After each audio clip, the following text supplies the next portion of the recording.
action, let's go. trouble 찾으러. Kami dari kelompok 2 akan membawakan materi terkait kebijakan politik Orde Baru. Apa sih politik Orde Baru itu? Cobalah paimuci aku. Cobalah paimuci aku. Cobalah paimuci. Cobalah paimut. Kalau kita bicara soal Orde Baru, pasti yang paling teringat adalah nama Soeharto. Ya, Orde Baru dipimpin oleh Soeharto selama 32 tahun. Waktu yang tidak sebentar. Selama 32 tahun masa kepemimpinannya, banyak kebijakan yang memiliki pengaruh cukup besar terhadap proses berjalannya negara kita ini. Salah satunya adalah kebijakan politik. Kebijakan politik dalam negara terbagi tiga jenis, yaitu kebijakan politik dalam negeri dan luar negeri. Masing-masing kebijakan tentunya dikeluarkan berdasarkan kebutuhan negara. Idealnya, kebijakan yang dikeluarkan adalah yang menguntungkan dan mengedepankan kepentingan rakyat banyak. Kali ini saya akan membahas mengenai kebijakan politik dalam negeri. Yang pertama adalah pelaksanaan pemilu 1971. Pemilu yang sudah diatur melalui SIMPRS 1967 yang menetapkan pemilu akan dilaksanakan pada tahun 1971 ini berbeda dengan pemilu pada tahun 1955 atau Orde Lama. Pada pemilu ini, para pejabat pemerintah hanya berpihak pada salah satu peserta pemilu, yaitu Golkar. Dan kamu tahu, Golkar lah yang selalu memenangkan pemilu di tahun selanjutnya, yaitu tahun 1977, 1982, 1987, 1992, hingga 1997. Wah, hebat sekali ya Golkar.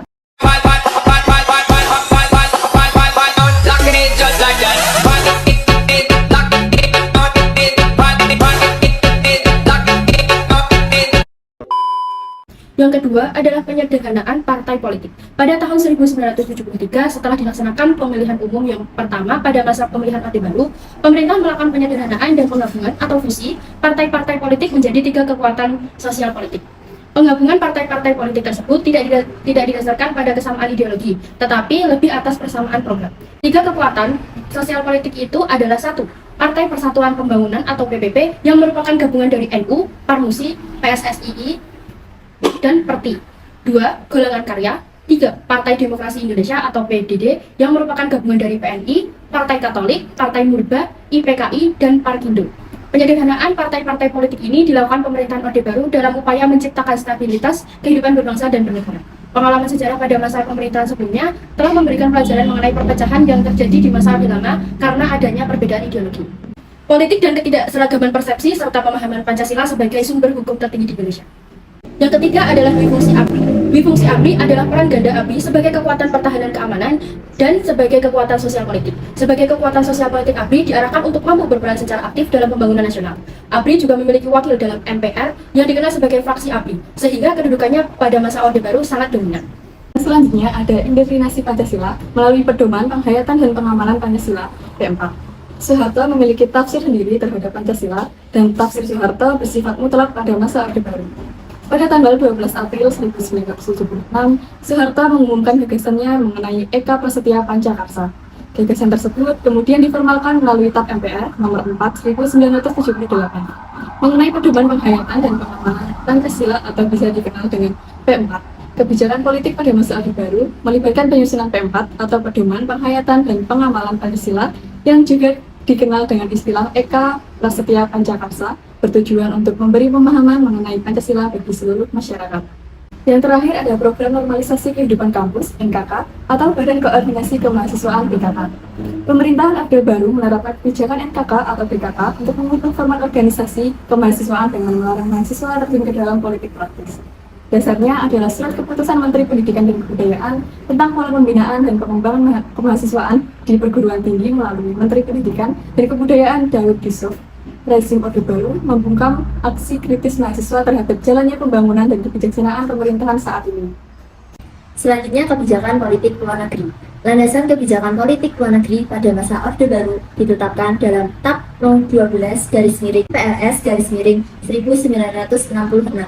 Berdasarkan TAP MPRS tersebut, politik luar negeri RI akan mengabadikan diri kepada kepentingan nasional. Itulah mengapa ketika ada penyimpangan politik luar negeri, Orde Baru yang condong ke salah satu blok ideologi, hal itu tidak dibenarkan. Sehingga untuk meneruskan kembali politik bebas aktif, Indonesia melakukan beberapa hal sebagai berikut. Yang pertama, Indonesia kembali menjadi anggota PBB. Indonesia sebenarnya sudah aktif menjadi anggota PBB sejak 28 September 1950. Namun, pada 7 Agustus 1965 terjadi konfrontasi dengan Malaysia. Pada saat itu, Malaysia menjadi anggota tidak tetap Dewan Keamanan PBB, sehingga pemerintah RI tidak setuju dan keluar dari keanggotaan PBB. Keputusan ini berdampak besar sehingga Indonesia terkucil dari pergaulan dunia internasional dan mengalami kesulitan ekonomi serta kesulitan dalam berpolitik dunia. Situasi ini melahirkan salah satu kebijakan politik pada masa Orde Baru untuk luar negeri dengan kembalinya masuk ke keanggotaan PBB.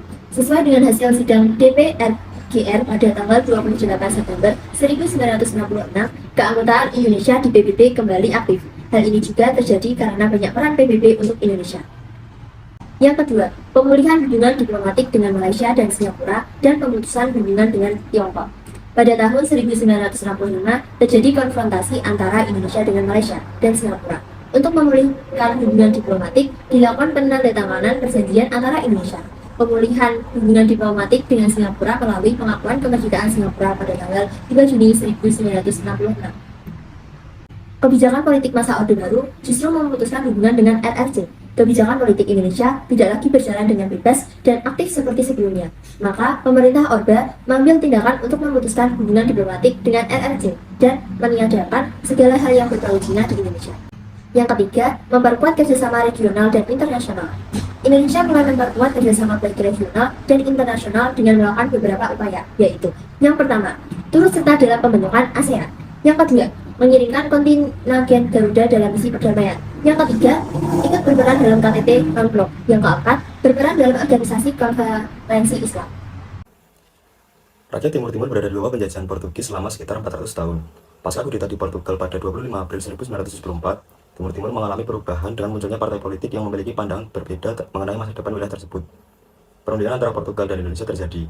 Namun, Timur Timur mengalami perang saudara sejak Agustus 1975. Mencapai puncaknya dengan proklamasi kemerdekaan oleh Fretilin pada November 1975, tetapi proklamasi ini tidak dapat dukungan luas. Pada 31 Mei 1976, Timur Timur menyampaikan petisi integrasi kepada pemerintah Indonesia. Pada 17 Juli 1976, Timur Timur disahkan sebagai Provinsi ke-27 Indonesia melalui UU Nomor 16 tahun 1976, yang kemudian diperkuat dalam Sidang Umum MPR tahun 1978. Meskipun diintegrasikan ke dalam Indonesia, fraksi Fretilin terus berjuang untuk kemerdekaan hingga tahun 1999, ketika referendum dilakukan dan rakyat Timur Timur memilih lepas dari Indonesia dan mendirikan negara sendiri.